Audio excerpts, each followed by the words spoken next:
Bum, bum, bum, bum, bum, bum, bum, bum, bum, bum, bum, bum, bum, brum. Live on stream. Live on stream. The real boy is back.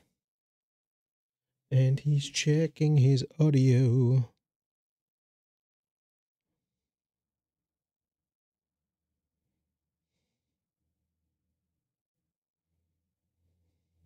Nice. Okay. Audio looking pretty good, which means that I can check that off on my checklist that I have for myself here, where I have to test the audio. I did that, and I did that, and I did that, and I did that, and I did that. These things that I'm saying that I did, I made myself a stream go live checklist because it turns out that there's actually a number of things that you need to do before you can go live. For example, some of the ones on my list include making sure my bed is clean, making sure I'm wearing my stream hat, making sure that the text is the right font size or the font is the right text size to go live, setting up my hotkeys, making sure that I can functionally switch between the different scenes, different scenes, making sure that my Mac has the correct audio output, just doing stuff that happens in the real world, having to change stream title, making sure I got water, making sure I went potty before. There's a lot of things that you need to do before you go live. It's not obviously apparent that all this stuff is necessary, but you gotta check on everything. It's a lot of stuff that you have to check on. So I made myself a checklist that's literally a do this, do this, do this, do this, do this, do this, do this, do this.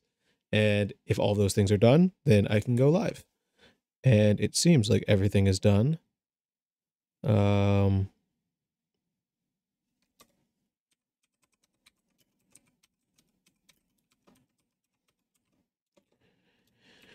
Okay, cool. What's happening? What is going on? What's going on? What's the deal? What's the his apps? I have a few things that I'm excited to talk about today. One, namely, being that sliding up the chair, that yesterday, was September 4th, was my 1 year anniversary on Obsidian. And I want to talk about that. I also want to talk about my terrible story event with an e-scooter that also happened on my Obsidian year anniversary. So that was less fun. I want to talk about what I've been reading and share some thoughts between the things that I've been reading. I've been interested in the idea of, do we pick up books on purpose? And is there a shared kind of common question between books, or is it all just kind of chasing after curiosity? So there's a number of articles that I thought were good in books, and I want to share thoughts on them, and maybe we can see if there's some similarities between them. Then I want to do a fast API tutorial with the embeddings thing that I set up called Qdrant. And finally, I want to do some, I guess that's actually the same point, just twice. Oh, no. And then I want to do some Obsidian slide stuff. I hopefully will get to most of this. It's 10 o'clock here, and I'm already kind of tired. But I did really, really, really want to go live today. So I wanted to make sure that I had time to go live. So this is the plan, and we're sticking to it. And we're going to gun it. We're going to run it. And we're going to pun it. We're going to make some puns along the way. So first things first. Obsidian anniversary tips and thoughts. It's hard for me to sum up how I feel about my year with Obsidian thus far into words. And I struggle a lot with this when I try and explain what Obsidian is to people in my life who aren't really in the PKM space and aren't in the note-taking space. And the thing that's complicated about it is that it's a lot of things. Like it's something that you can present to clients with slideshows. It's a art tool with Excalidraw. It's a note-taking tool. It's a productivity manager with trackers and Kanbans and to-dos and to-dones and like markdown and calendars. And, that doesn't even really get to like get started about like what the community means too and how large the community is. But I'm really grateful for this software.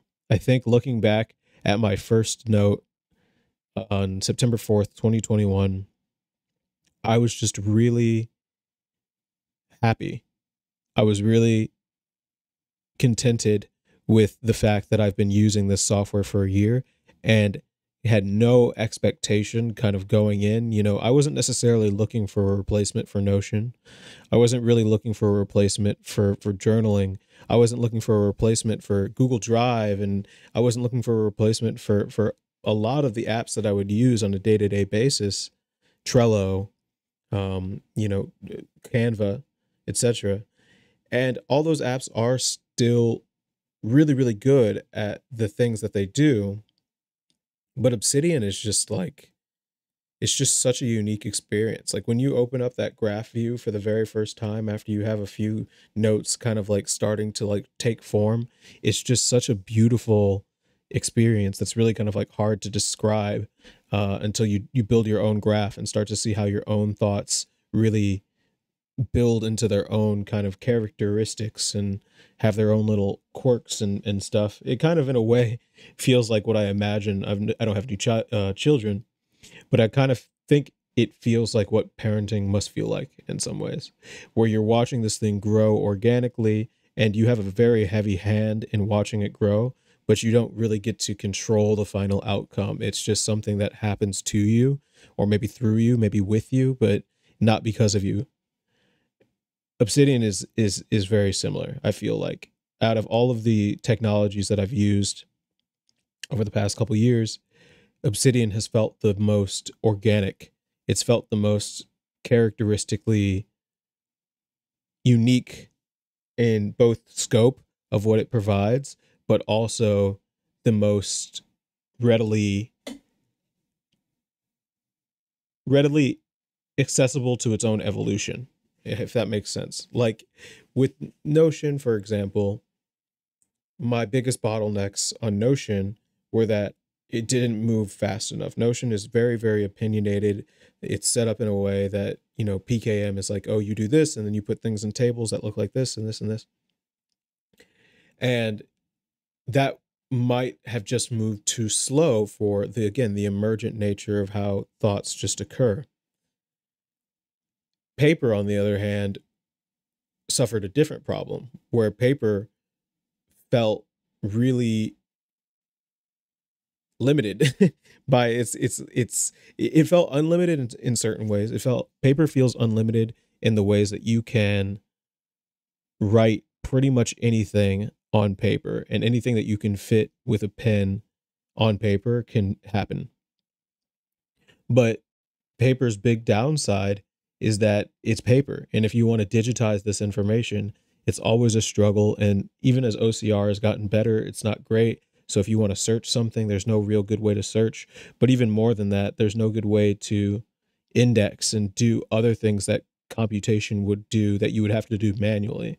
And sometimes that manual task is nice because it forces you to really habitualize certain things and come to terms with certain things that computers can kind of just be like, oh, we'll just put it, you don't worry about your file size. Don't worry about how many pages you've written. It'll all fit in memory. It's fine. But Obsidian kind of combines the best of the both of them, right? It feels like paper. I don't feel limited by Obsidian in any real way like I did with other PKM tools and notes, not only just because of the extensibility of the API, but through the giant plugin network and community that people have built. It really has been a group effort to make Obsidian what it is today. And,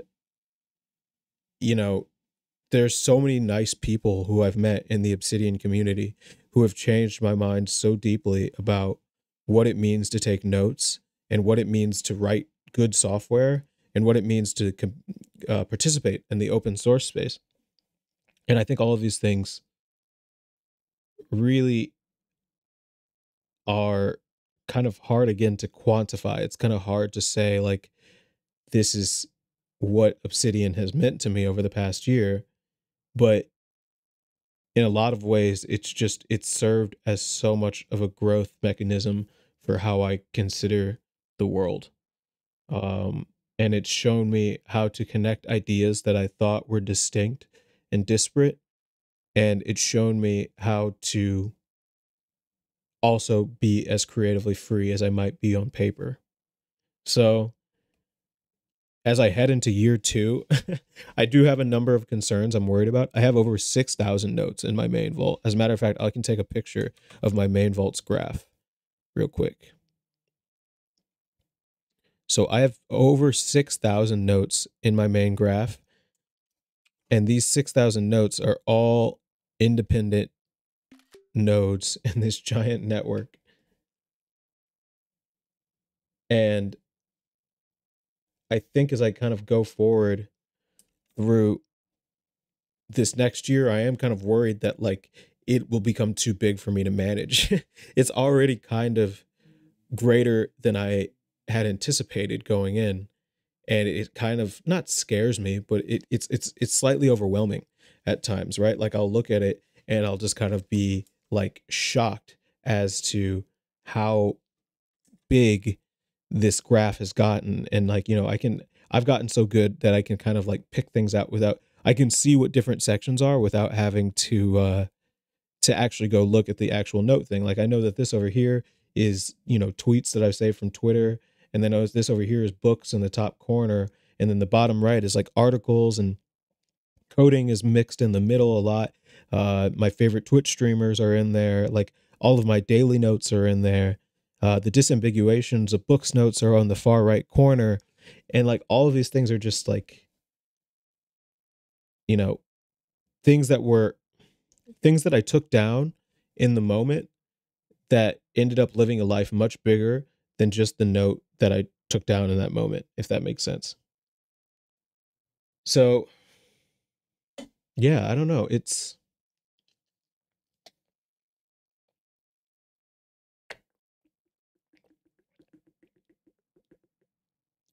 I guess it's like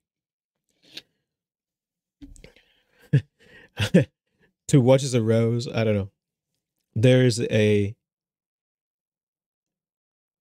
very real possibility that Obsidian in this past year has helped shape my sense of self and has made me a smarter person. In the same way that reading makes you a smarter person, or a more well-rounded person, or travel makes you a smarter and more well-rounded person. I think being able to see my ideas in real 3D-ish space and map them out and regraph them and reshape them based on my moods and opinions and things that I've learned about myself and topics have really helped me connect a lot of dots that were in my own head very far apart from each other.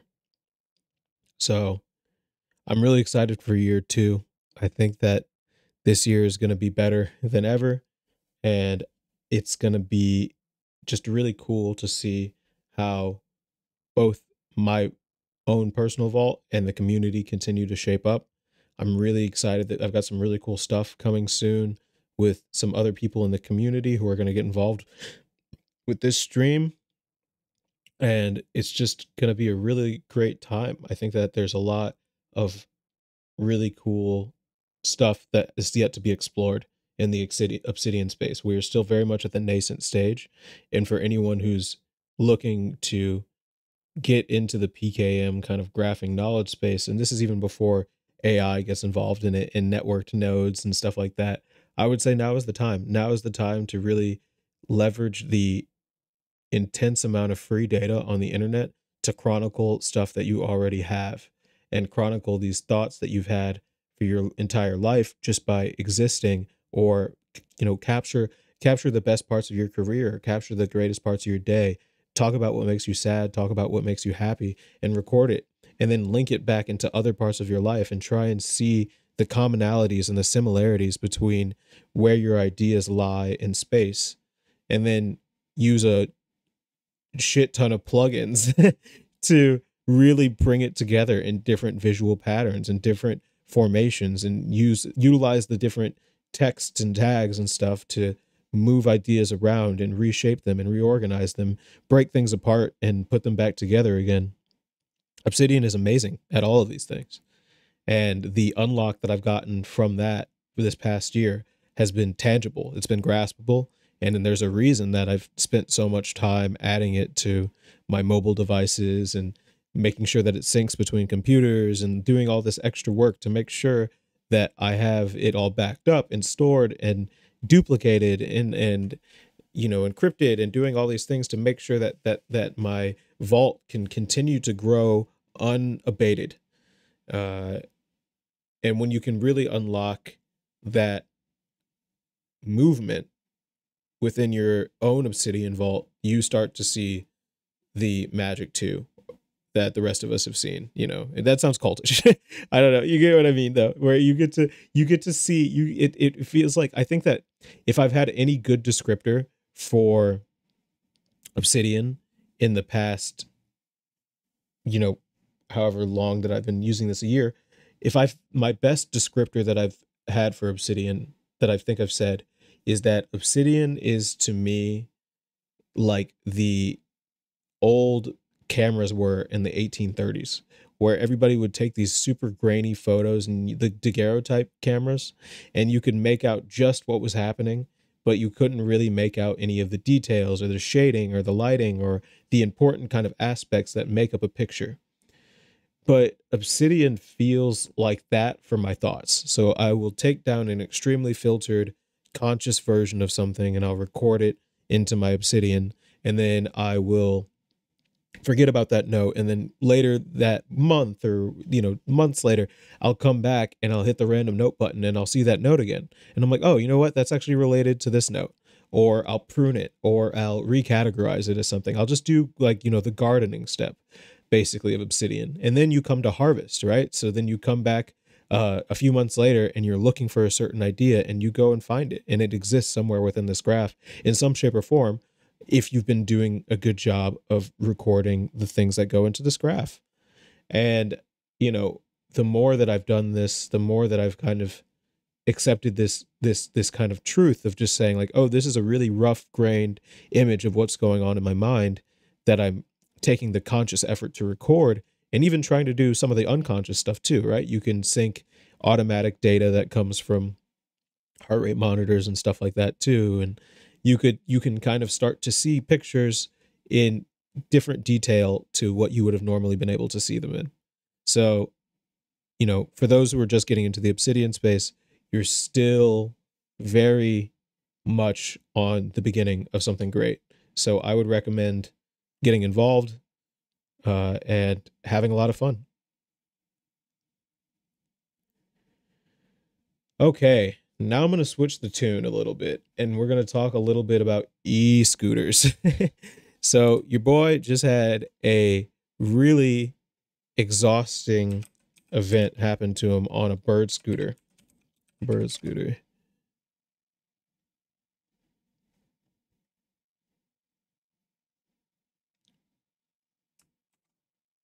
So here's a bird scooter. I'm going to get a picture of me. Here's me in the top hat.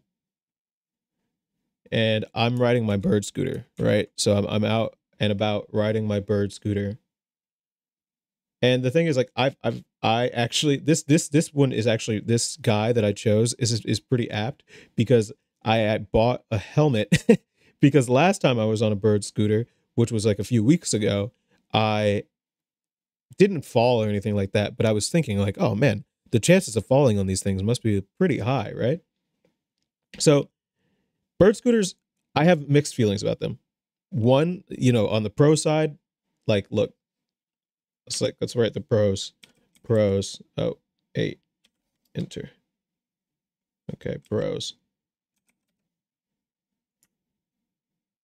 So the pros of a bird scooter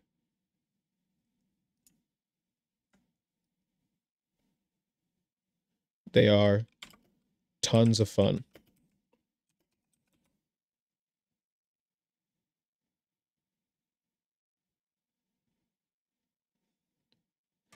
They are cool to do badass tricks with.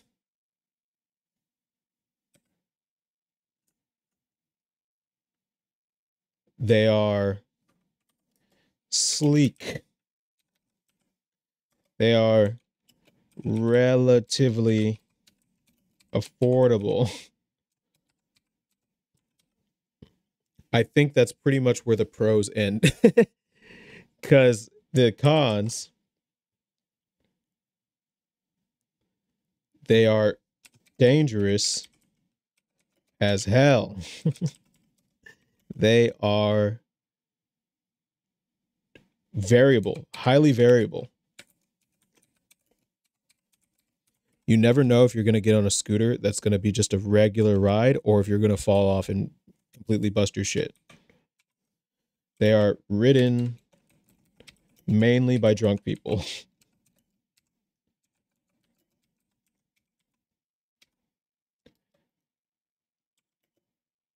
They accept no liability. So, look, in cities like I live, like in Austin, Texas, you'll find these things everywhere. Like there's just scooters on every single corner, and they're extremely tantalizing because you're like, oh, why wouldn't I take a scooter? It's right there. You know, it's faster than walking. Austin is super hot. So that's another thing. Like Austin is hot, right? Like it's hot as hell. Wow, I just Googled hot and it's the hot of like girls hot instead of like sun hot, but I'm actually looking for like hot sun hot, like heat.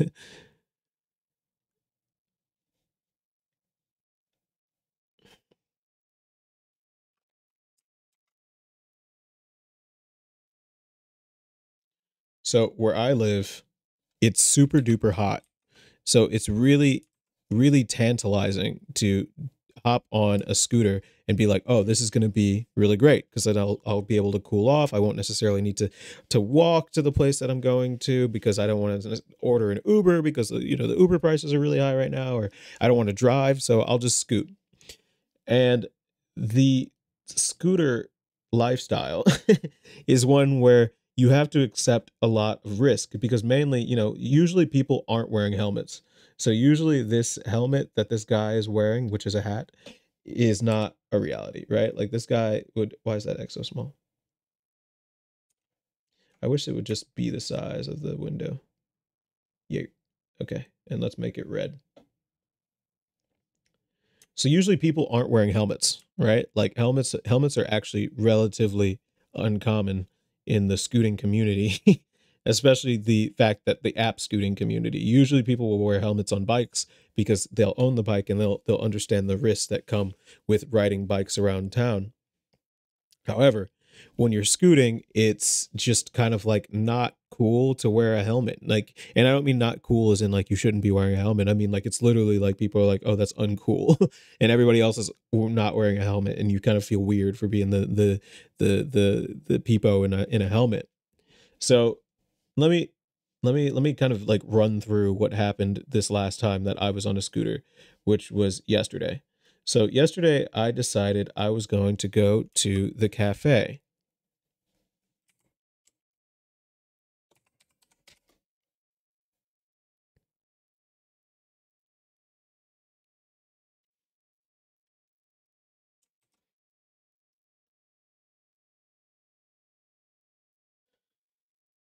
So yesterday I decided that I'm going to go to the cafe. And I walk to my street corner and I hop on a bird scooter. And I am wearing a helmet. So this X is not here. I am actually wearing a helmet because I was like the last time that I was riding a scooter, I was like, oh man, I should wear a helmet. So the cafe, let's say, is roughly 2 miles away from me. So let's color this black. Let's make it big. And let's say that this is roughly 2 miles. So 2 miles, the temperature, the weather was like 90 degrees. So let's say that's 2 miles. It's like 95 degrees ish out, basically. I don't know how to do degrees, but I'll just do deg.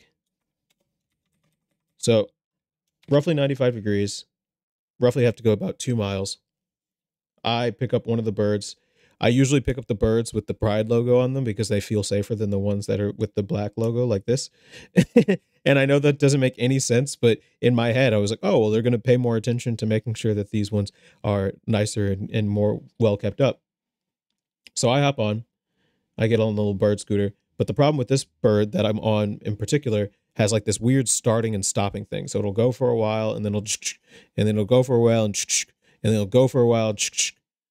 So I come up against a curb.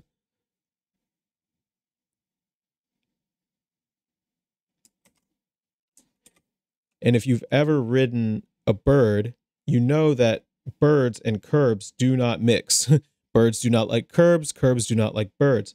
So I try to avoid said curb and hit the brake, but then it jams right before I hit the brake, which means that I slam on the brakes when I was trying to like kind of slow it down.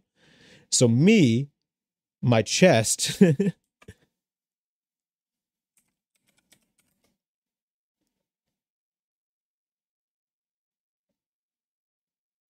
real picture, by the way.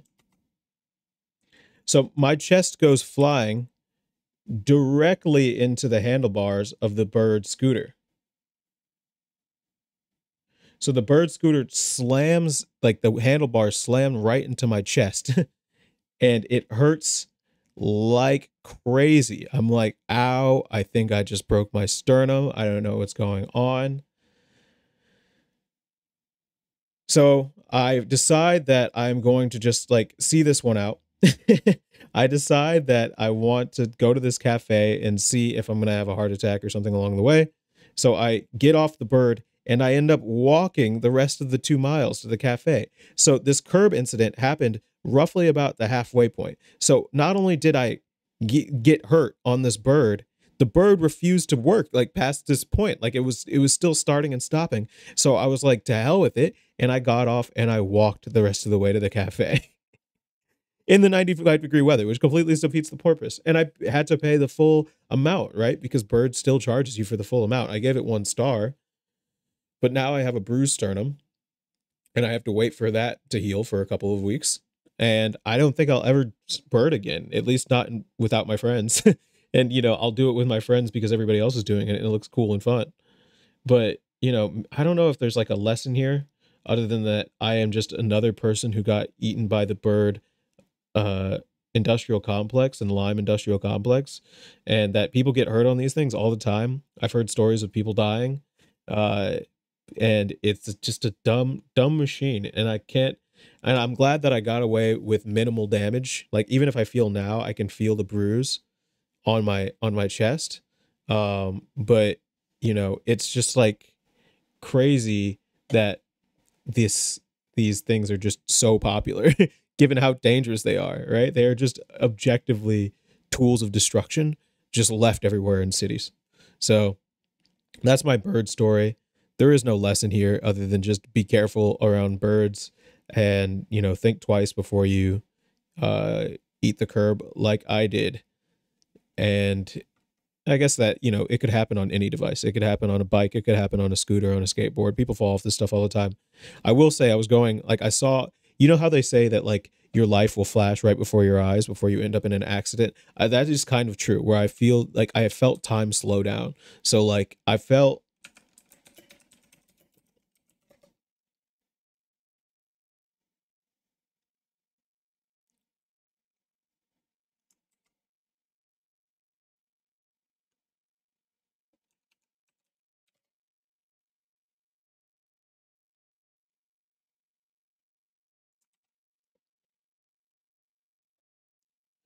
so right before I hit it, like I felt my time like compressing.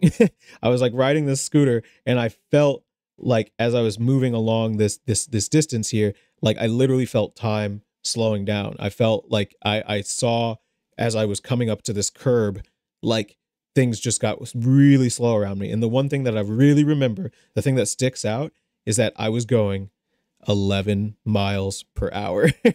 And I was going 11 miles per hour directly into the console right in the middle of my sternum on this bird scooter. And I caught myself with my feet too. So I actually double jammed against it. So that's really great. Just, be careful out here on these bird scooters. They're not, they don't take prisoners for sure. Anyway, on to happier news. E-scooters are anarchic. Hate them. I do want to talk about what I've been reading a little bit. I think that, I've been reading a lot of books and Readwise articles lately, and I haven't really gotten a chance to kind of like connect them in my head. And I want to write down and do a book report of some of my ideas that I've had while reading these books and maybe come to a few kind of interesting shared conclusions between them. So the articles that I want to talk about are this article. Just going to take photos. This article. And this article. And then the books I want to talk about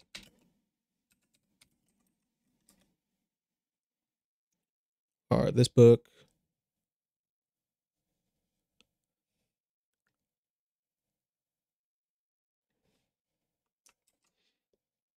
And this book.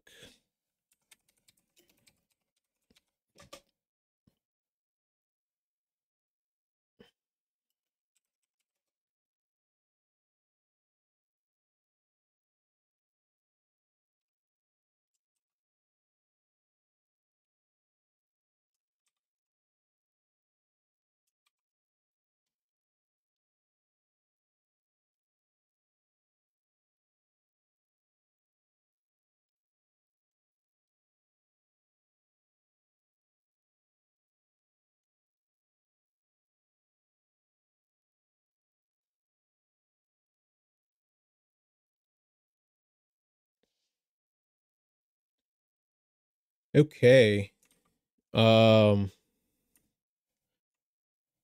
so these images that you're seeing are actually from the Readwise Beta Reader app, which is a super cool app.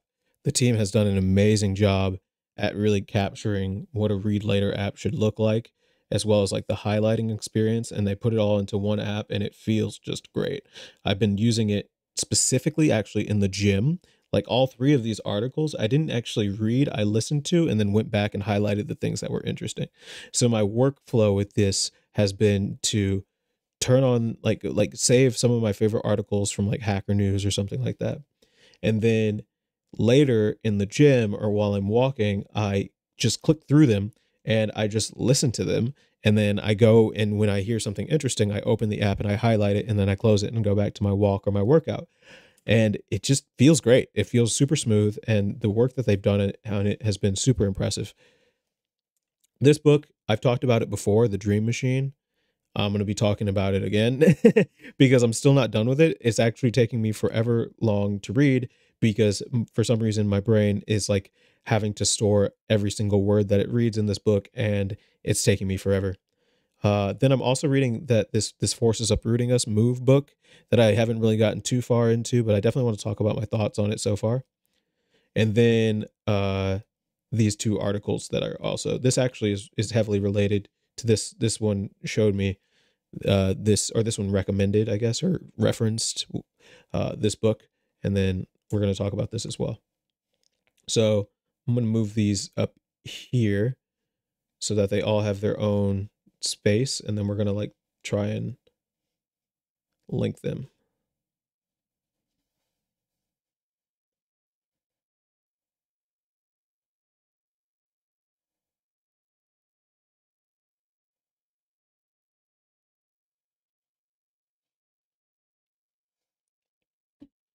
Cool. Okay, so let's talk about this one first. When money is abundant, knowledge is the real wealth. So the main takeaway from this article was that money is power up to a point.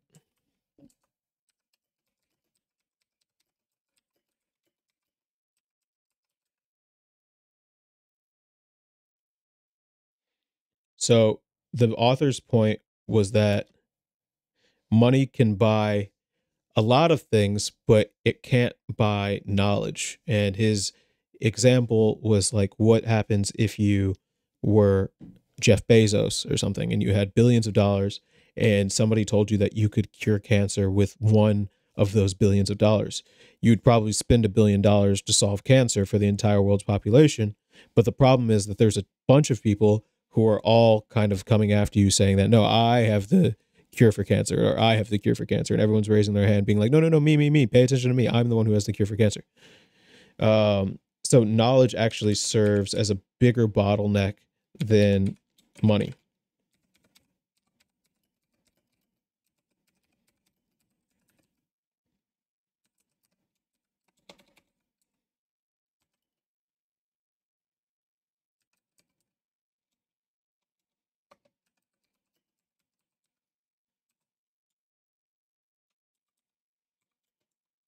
Another example that this author gave was Louis the 14th, who is going to come up later, actually. So Louis the 14th died because of no, that's gangrene.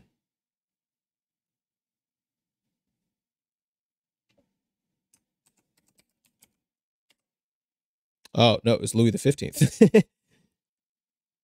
Louis the 15th. Nope, that's Louis the 16th. Okay, here we go. So Louis the 15th died of smallpox. And that same year, a dairy farmer immunized his wife and children with cowpox, which could have been used to save him against smallpox. Let's see if we can find a picture of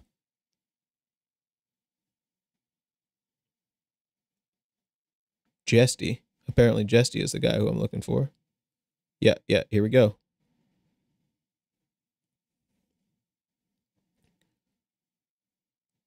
So this guy, to save his daughter's life, the same year that Louis the 15th died of smallpox, this man immunized his daughter against cowpox for the first time, which actually started the smallpox immunizations.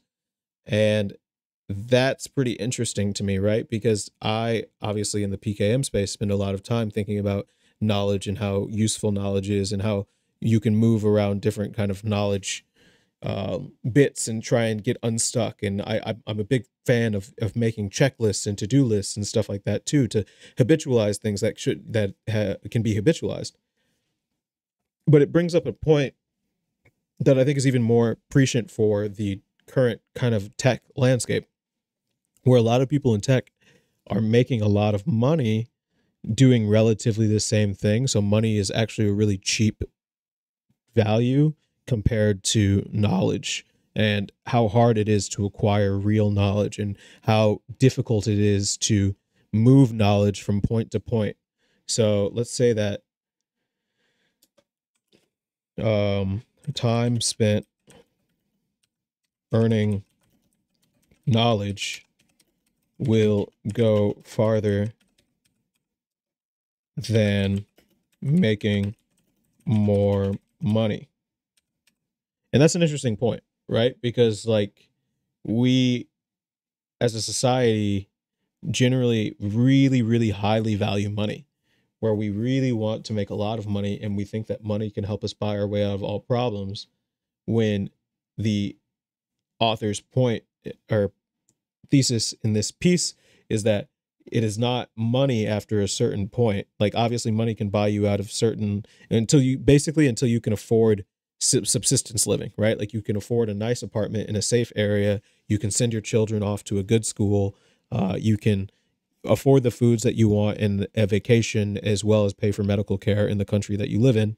Once you reach that point, money doesn't actually buy you more, it just buys you nicer. And you trade in your Corollas for a Ferrari, you trade in your flat for a mansion. And what this author is kind of proposing is that knowledge actually serves as a much bigger bottleneck to happiness than or wealth than money does, even, which is interesting because like we usually think of money as wealth, but this author's point is that knowledge is wealth. Flee to Michigan as soon as possible. So this one has a different kind of tune. This one's tune is basically that move to Michigan. Move to Michigan.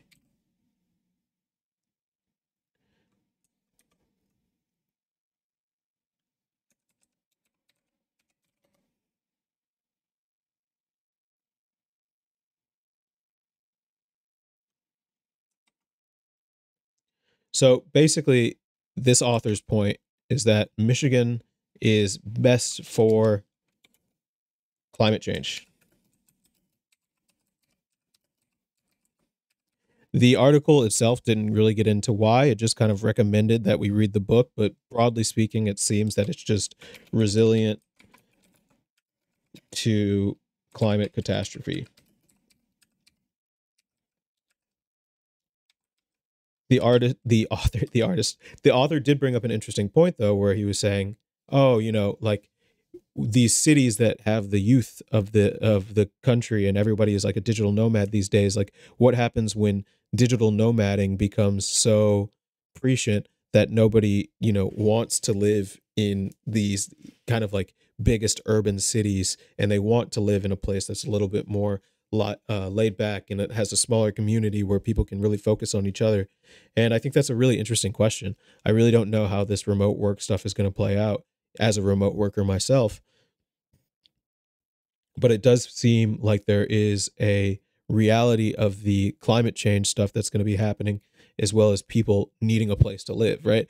And that actually leads me into this next book here, which I've just started, which so far has been a lot of climate catastrophe stuff about specifically immigration, as well as what does it mean to be mobile versus stable. So like mobility versus stability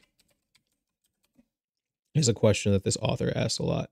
And I think that this is an interesting question too, right? Because these two things are obviously very highly related. So there's like a very much one-to-one relationship between uh, migrants fleeing climate disaster places and the mobility that can be only afforded to people who can afford to pack up their stuff and leave. I haven't really gotten far enough in this book yet to comment too deeply. I would say that he does spend a lot of time, it feels like, complaining about things a little bit too much, a little, I don't know. But hopefully I'll get to the solutions later on in the book. And then the last two, The Dream Machine, is about the history of computing.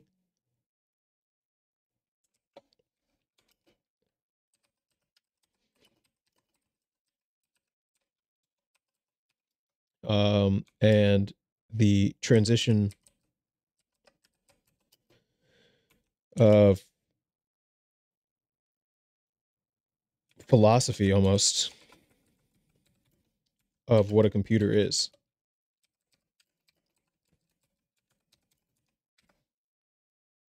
which is really interesting, and it's a very deep question because it apparently for the 30s, 40s, 50s, 60s, it changed like every 10 years with a new generation of thinkers, because this field was already moving so quickly even after World War II. But you know, it's interesting to kind of like I think the way that I'm tying it into this bigger landscape here of these pieces that I've read is that it really kind of like looked at the idea of people being like, that idea is silly, this is silly, you know, like Cloud Shannon actually got a lot of pushback when he was trying to introduce binary logic to the differential analyzer, because people were just like, oh no, that doesn't make sense for what the differential analyzer does. It does integration. Like, why would you be trying to add circuits to this? There was a lot of pushback against transistors in the vacuum tubes era. A lot of people were like, vacuum tubes forever. And you know, that's like, I think that kind of thought process is, it's dangerous, not because just it's holding in an individual back, it can hold societies back as well.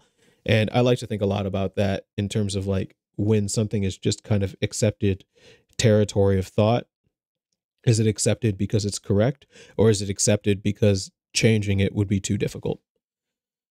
Finally, the last story here is about our boy Francois Vatel, who literally this was a crazy read. I had no idea about this guy, but he was a servant slash chef slash something or the other, actually for Louis the 14th, right? Louis the 14th.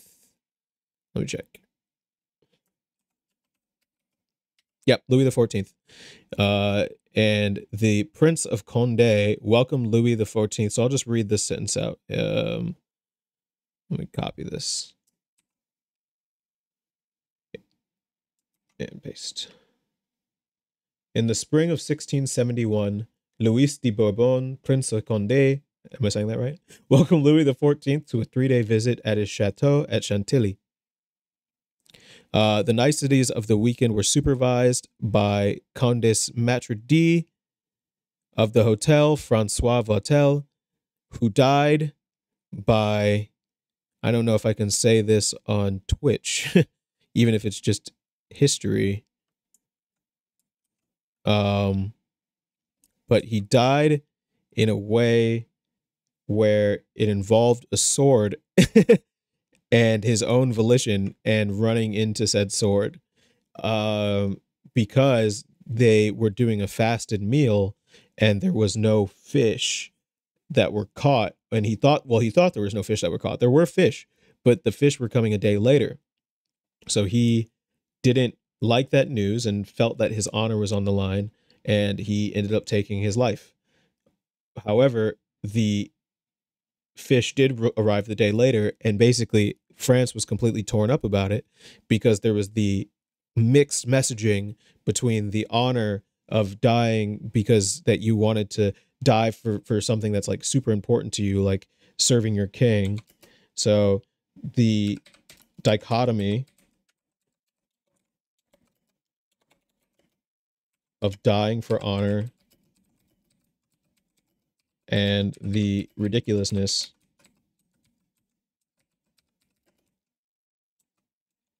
of dying for fish.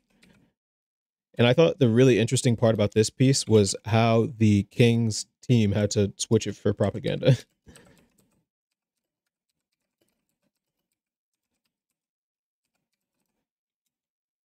Like, the team had to switch up the story so that the king didn't seem weak, and that the, you know, that basically the actions of Vatel didn't look badly on Louis the 14th, right? Because if Louis the 14th wasn't happy or satisfied, that would mean that he's not perfect or whatever, right?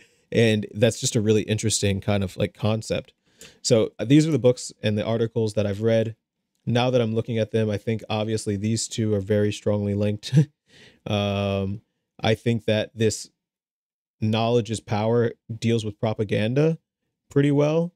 So like there's definitely a link between knowledge being power and click and click and click and propaganda.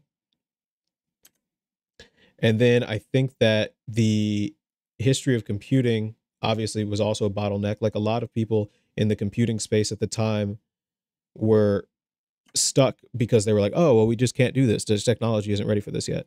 And then finally, the knowing of kind of like, how am I trying to put this? Mobility versus stability has to do with like kind of like the king traveling, right? Which is that was kind of a reach.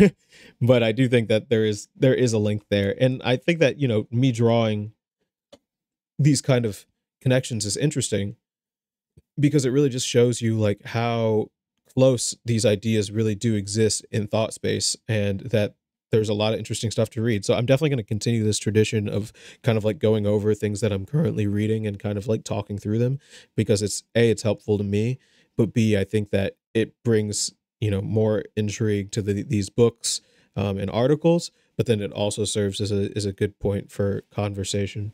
So yeah. So I have some chores that I need to get done. So I don't think that I'm going to get to the embeddings tutorial for the Fast API today, or the Obsidian slides getting started tutorial, but I will try and come back and do those tomorrow. So I think I'm just going to end here and call it a Dizzy, and sevens. Good night. Boy, boy.